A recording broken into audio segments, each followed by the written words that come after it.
The time is 4 o'clock in the morning on January 5th of the year 2000. Several police officers and civilians witness a massive triangular-shaped object, and it moves aerodynamically like no aircraft known to the common man. What follows is a detailed reconstruction and analysis of what constitutes a landmark UFO sighting. The story is retold by the actual witnesses and incorporates the actual police radio transmission tapes from that cold January morning.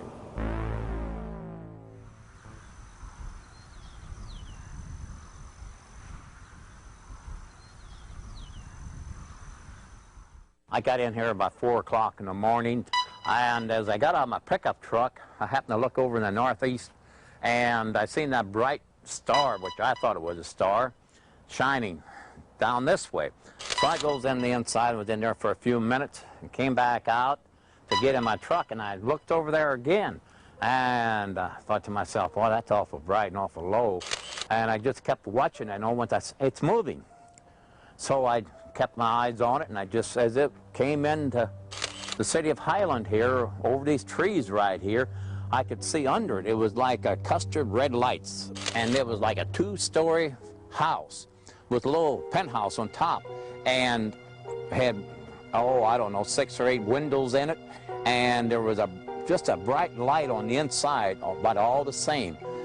And as it was traveling so slow, right over these treetops, it just kept it moving, and I was just standing here watching it going out of Highland, and there was windows in the back of it, and I thought to myself, I could barely see it. Well, there would be nobody would believe me what I seen if I don't tell somebody. So I figured, well, I'll go down to the police station and to see if they could see anything. Well, I just received a call from Highland PD. Reference to a truck driver just stopped in and said there was a flying object in the area of Lebanon. It was like a 2-story house. It had white lights and red blinking lights, and it was last seen southwest over Lebanon. Possibly, could you check the area? I asked CENTCOM if they were joking, because again, I joke around with some of the dispatchers there, and they said negative. It's a joke, right? No, this is not a joke.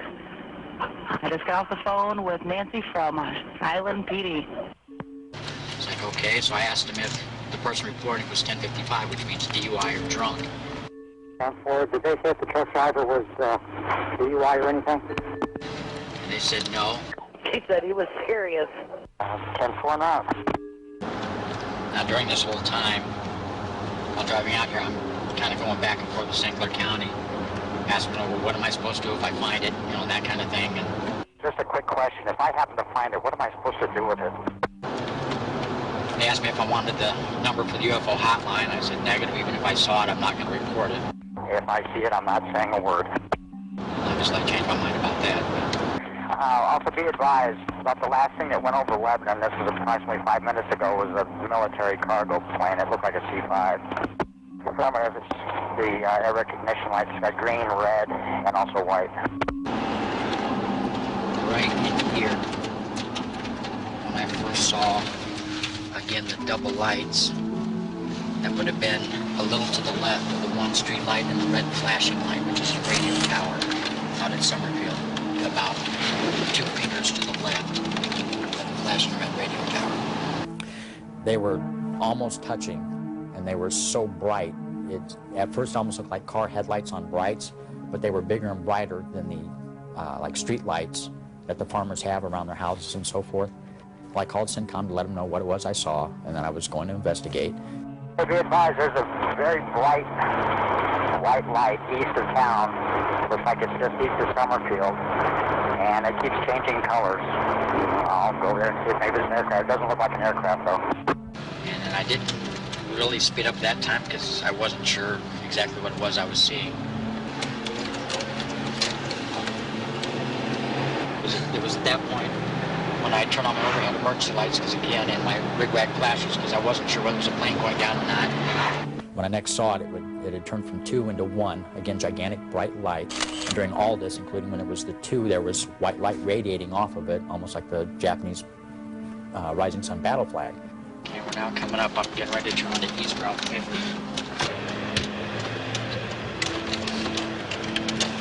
When I got to the bridge at the very east end of town, it had turned into like an elongated cigar. Again, very intense bright light with the white light radiating off of it. I still had my overheads on, continuing towards Summerfield, which is eastbound, and it was still at about the 1, 2 o'clock position from where I was at. Tom 5404. If you would you contact Scott Air Force Base to see if they have anything flying in this area, please? It was right here when I noticed that it looked like it was coming towards me. The light appeared to be getting bigger. That's why I thought it was definitely moving. It was kind of moving from my right to the left. When I saw it was definitely moving towards me, I pulled over to the side of the road. And right where I pulled over, there's a sign that says, test pavement next 21 miles, big green sign. I turned off the overhead lights, the headlights, turned off the car, and got out of the car on the driver's side. I was standing over here when it got closer. That's when I was able to discern the actual shape, the triangle, and so forth. When it got about approximately 150, 200 foot south of my location and about 1,000, 1,500 foot high off the ground is when it made the flat turn, started heading southwest again very, very slowly, almost like a floating or a moving hovering. I reached back in the car, picked up my radio to tell CENTCOM where it was at and so forth. And when I looked up again, which is spaced about 2 to 3 seconds, it was already over Shiloh, which is about 6 to 7 miles to the southwest. 10-4, whether it's a plane or not, it's heading westbound now. It should be really close to Scott now. Matter of fact, if the shadow officer looks up, they can probably see it by now. 2550, I see something, but I don't know what the heck it is. On January 5th, about 4:30 in the morning, Lebanon gets a call for this flying object, and after he had seen it and said that it might be in Shiloh or Lebanon, I'm driving right here, eastbound Lebanon Avenue, and right in this field is where I observed it. CENTCOM 5404. I had looked up in the sky and observed this huge arrow-shaped, triangular-shaped object just floating in the sky right in the open field right over here. And it had 3 big bright lights lighting up the entire sky just beneath the flying object. And it was just floating gradually west-southerly along this field over here at a gradual, slow speed. And then as I stopped right up the road here to get out and see if I could get a picture or observe it better, the object, with unexplainably in the naked eye, was just from gradually moving to all the way down in the field, like within the snap of a finger or a wink of the eye. And there was no sound. I had my window down. The radio was off, and there was no sounds, nothing coming from the flying object. And it was every bit of 75 to 100 yards that appeared to be wide. I didn't get a very good look at the length-wise. Next thing you know, it just was down the road. CENTCOM 6004. Go ahead. I've got that object inside also. Are you serious? It's huge. 10-4. And that's when I first saw it. It was a huge object. It was an arrowhead-shaped object. It's concaved in the rear, and it was huge. For the size of the object, it was moving very slowly. Only about 500 to 1,000 feet off the ground. It was very low, so I got a real good look at it. There were 3 lights to the rear of the object, one in the center and one on either side, on the right and left side. And then in the center of the rear, in the concave section, it was like a strobing white light that got bright and then dimmed off as the strobing effect went across. Then on the bottom center of the object, I observed it was a red blinking light. It headed straight to the north, and then as it banked, it made a distinct tilt, and then it turned and went toward the St. Louis Depot direction, which would be to the northwest. So that you saw a distinct bank. Yes, it didn't sway in the wind or anything like a blimp possibly would. So I hopped out of my patrol car, went to the rear of the trunk, grabbed the Polaroid and snapped a quick picture of it as it headed to the north. What does it look like to you? It's kind of V-shaped. Looks like it's possibly headed toward Lambert. Snapped the picture, it was cold out, and the Polaroid camera didn't work real well, and with the coldness and being just a Polaroid camera, and not real good night, but... CENTCOM 6004. Go ahead, 6004. Does Dupo have a Polaroid? That I don't know. From the time they told me that Millstadt had seen it, I drove probably about 5 miles down the highway and pulled off the side of the road to look, and another officer from a neighboring town came up, and I told him what I was doing. We both laughed about it and made a few jokes, and he left, and I got back in my car and went maybe a quarter mile, and I seen something in the sky. And then, you know, before I'd seen a couple little planes, because Parks Airport's about 5 miles from here. They were coming in, but then after I seen this other object, it didn't appear to be like any plane I'd seen before. 6004, 3923 on County 2. 6004, Dan. I'm not sure if the same item that you said. It's one here appears to be pretty high in the area. When I first seen it, with binoculars, you can see the different colors. Now it just appears to be white. Very large. It's hard to tell. It's pretty far off in the distance. I looked at it with binoculars. It looked a lot brighter. The lights were a lot more, I guess, had a lot more brightness to them than a regular aircraft would. And about that time, the dispatcher called me back again. I didn't know if I still seen the object. And I said yes. And she said that Lambert Airport's on the phone. They said there's nothing in the area around you. This object was above me about 500 feet, and it was huge. Now it's as usually the planes are. It's not low at all. I couldn't tell exactly how far it was. It's a pretty dark night, and I was looking with binoculars, but it was definitely off to the east pretty far. The UFO took its course through Highland, Illinois at approximately 4 a.m. It then moved southwest toward the town of Summerfield, where it was spotted by Lebanon police at 4:18. It then approached the police officer at 4:23, where it then shot suddenly to Shiloh 6 miles away in 2 to 4 seconds, and then moved southwest. The UFO then moved to the town of Millstadt, where it was seen at 4:28 a.m. local police time, where it then took a northwesterly direction, and was then spotted by an officer of the Dupo Police Department at 5:03 a.m., where he observed the object turn back to the east.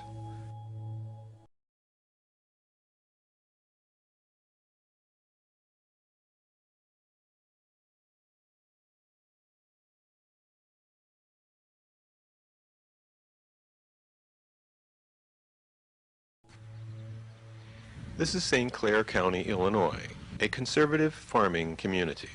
People here are hard-working, religious, and private. The notion that the witnesses of this UFO would fabricate a hoax or even misidentify a commonly known aircraft is not even worth considering. There's no doubt that the witnesses of this UFO saw a triangular-shaped aircraft, approximately a football field in length, and it moved in total silence. On 2 occasions, it achieved a rate of speed which left the witnesses dumbfounded and unable to understand how a massive object could relocate itself miles away in a matter of seconds. Maybe 2 to 3 seconds tops. 2 to 3 seconds tops. Because it was a case I was outside, I was watching, then I reached in to get the mic, again to let CENTCOM know because our portables aren't that reliable. And when I got back up to tell him, I looked and it was already over Shiloh, and that's about 6 to 7 miles away, which again was approximately 1.5 to 2 miles north of Scott Air Force Base. The whole time I saw it, I had my windows rolled down, and I didn't have the radio going or nothing like that. And the thing, it was just like a slow moving when I saw it. And I was only at the time going probably about 20 miles an hour or so in my car. And as I pulled over to get out of my car, it was like just within the snap of the finger, it was way down, way down the other side of town. And, I just stood there and looked at myself, I'm like, okay, it was just here, and now it's way down there. How did it do that? And it was amazing. And there was no sound? Not a sound at all. None whatsoever. There was no way to have that to be that low without hearing something. Even if they were gliding in, I mean, there would have been noise. I mean, the wind, you could hear the wind from it in. So now this here, it was so quiet. I mean, nothing. Even the treetops didn't even move, because I looked and there was nothing. And so if you wouldn't have been looking up, you wouldn't even know it was been going over you. I never shut my patrol car off at any time, but I did exit my vehicle when I took the picture, and I could hear coming from the vehicle, it was a low frequency buzzing noise. Almost sound like a low frequency, like a transformer on an electrical pole would make, only a little lower decibel than that. I could hear as it passed. As it went off, I lost the sense of the sound, of course. But being a military brat for 21 years and being into aircraft anyways, I can pretty much tell you what kind of plane it is by the engine noise. And then I figured I would call Scott myself and say, hey, look, I got some pilot hot dogging out here, that kind of thing. And there was no noise, none. And when I read reports that the military were saying, well, if it was a B-2 with its flaps down, blah, blah, blah, well, okay, that's fine, but they still make noise. I mean, that's the most, yeah, you can't see them on radar, but they make noise, all aircraft that I know of. And again, I don't know of all the R&D aircraft. However, all the ones that I do know of, they make some kind of noise. The witnesses testified that the UFO was enormous in size, as large or larger than a 747 jetliner, which is 231.9 feet in length. The notion that the UFO was a B-2 bomber, which, although it has a wide wingspan of 172 feet, is only 69 feet long. The B-2 can be ruled out as a possible explanation. Where I was on a high hilltop, and it was an open field, so there was nothing that could obscure my view. I mean, it was very clear sight. I could actually tell some kind of figures on the bottom of it, as in some kind of a style of crafting or steel. Almost like I said, building blocks were put together. It just almost looked like it was put together in pieces.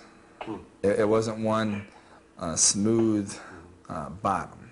It's like almost like pipes. When you do it, putting your plumbing together. It's hard to explain. It's like it tried to camouflage itself against the night sky, because you could tell it was black and metallic in color, but you could almost, like it was trying to project the star field above it on the underside. After subjecting Officer Stevens' photo to computer enhancement, no outline of the UFO could be defined. However, when the blurred streaks of light from camera movement are removed, the three brightest lights noted in Officer Stevens' sketch can be discerned in the photo. Only the center light is skewed due to camera angle, which can be resolved when an illustration is superimposed over the photo. Both Lebanon Officer Barton and Millstadt Officer Stevens' sketches reveal an array of white light across the rear of the craft. One can theorize that the UFO's light sources are linked to some kind of propulsion technology. The question is, whose technology? The U.S. Air Force isn't claiming it. The UFO came to within 1 mile of Scott Air Force Base, and during the sighting, St. Clair Police Dispatch called Scott Air Traffic Control and asked if Scott could see the UFO. Scott Tower responded that they saw no UFO on their radar. Yet later, Scott personnel told newspaper reporters that they knew nothing about the UFO because their tower and radar were shut down. A very convenient and very unlikely story, especially since a military cargo plane was seen flying over the area only 15 minutes before. So why does the Air Force continue to deny all knowledge of UFO activity? I think the government's having the same trouble we are. And I think that maybe that's the reason they're not telling us much about it, because they can't explain it. That is one of the reasons, I think, that they may not be telling us. There are others. I think some of the other reasons that the government doesn't tell us is because the world isn't really ready for a complete explanation. Because the complete explanation is going to go email everywhere. And that's going to be a real shock to a lot of people, to their psyche, to their religious belief, to their sense of reality and who they are. Thanks to the internet, individual civilians and UFO investigative organizations are posting a lot of information on the World Wide Web. One such organization is the National Institute for Discovery Science, or NIDS, based in Las Vegas, Nevada, which investigated the sighting and posted their complete report on the web. NIDS checked into every possible man-made hypothesis for the Illinois UFO. Theories included a so-called stealth blimp posted on a Popular Mechanics website and an Ariane hybrid inflatable lifting body. Neither craft could be confirmed to exist, and they can be ruled out due to their inability to reach the speeds observed by witnesses. Also, such speeds would create G-forces in the tens of hundreds, which would damage both the airframe and the passengers. Because the UFO made little or no sound, we must turn away from conventional prop jet engine and rocket propulsion to consider a cutting-edge technology called electric propulsion. Jointly funded by the U.S. Air Force, pioneering EP research and development is underway at universities and aerospace engineering laboratories around the world in the production and testing of various types of ion and plasma thrusters.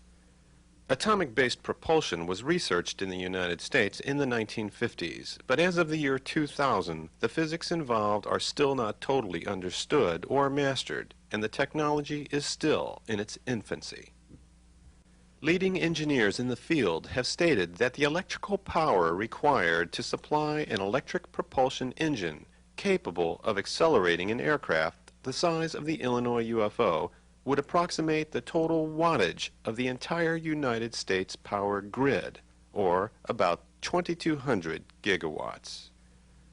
By comparison, a typical nuclear reactor produces at full output about 1 gigawatt of electricity. On October 24th, 1998, Deep Space One, the first NASA satellite utilizing an ion engine as the primary propulsion source, was launched into orbit. This video is a test of the DS-1 engine prior to launch. The video utilizes time-lapse photography because the ion engine produces a gentle accumulative thrust over a period of time. Although various EP thrusters have been tested and used on satellites by the American and Soviet space programs since the 1960s, no American mission until Deep Space One has ever depended on electronic propulsion as the primary engine because of the concern that it would not work, and a very expensive satellite would be lost. Even if the Illinois UFO had a lighter-than-air quality of a blimp, electronic propulsion is not capable of accelerating an aircraft to 3,000 miles per hour in 2 to 4 seconds. Which takes us to hypothesis number 2. NIDS presented a theory based around Puthoff's polarizable vacuum, in which local polarizable vacuum constants are modified via some unknown technology, thus inducing controlled acceleration fields. The physicist Alcubierre theorized in 1994 that space-time itself could be potentially modified, contracting space and time ahead of an object and expanding behind it, creating a warp drive type jump through space. Yet once again, Puthoff, the proponent of the polarizable vacuum theory, said in 1997 at a NASA Breakthrough Propulsion Physics workshop that such effects are beyond technological reach without some unforeseen breakthrough. Even in places like Area 51, it's doubtful that man has achieved that quantum leap. As a final hypothesis, some have suggested the Illinois UFO uses beamed microwave propulsion, magnetoplasma dynamics, and air spike technology. This theory contends that a ship using a helium-oxygen mix for buoyancy could collect beamed microwave energy onto a receiving rectenna from an orbiting satellite. This microwave energy is then converted to electric power, which is divided between superconducting electromagnets and the propulsion system. Propulsion would be supplied by ion engines and a newer concept called pulsed detonation propulsion. Here, the rectenna would focus microwaves to a detonation area where atmospheric air is superheated to explode, creating plasma as thrust. Also, part of the microwave energy would be redirected forward of the craft, creating a superheated bubble of air or an air spike, which would deflect the shock wave and minimize air friction. Thus, the craft would appear to make a hyperjump acceleration.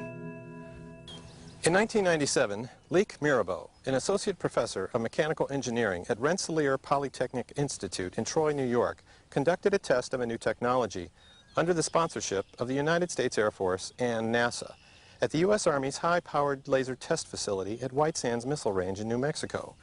The technology being tested was beamed microwave propulsion. Mirabeau successfully launched a small craft 100 feet into the air.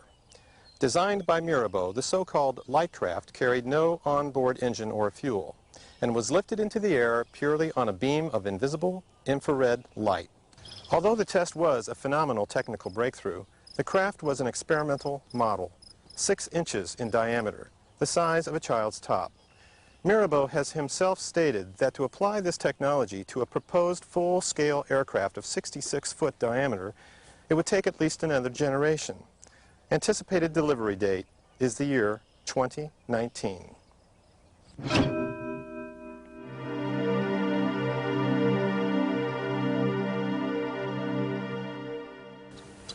Why would the Air Force or some other government entity spend thousands of dollars in research and development in their own laboratories, working on technologies that would be considered inferior if they have already achieved the technology seen aboard the Illinois UFO?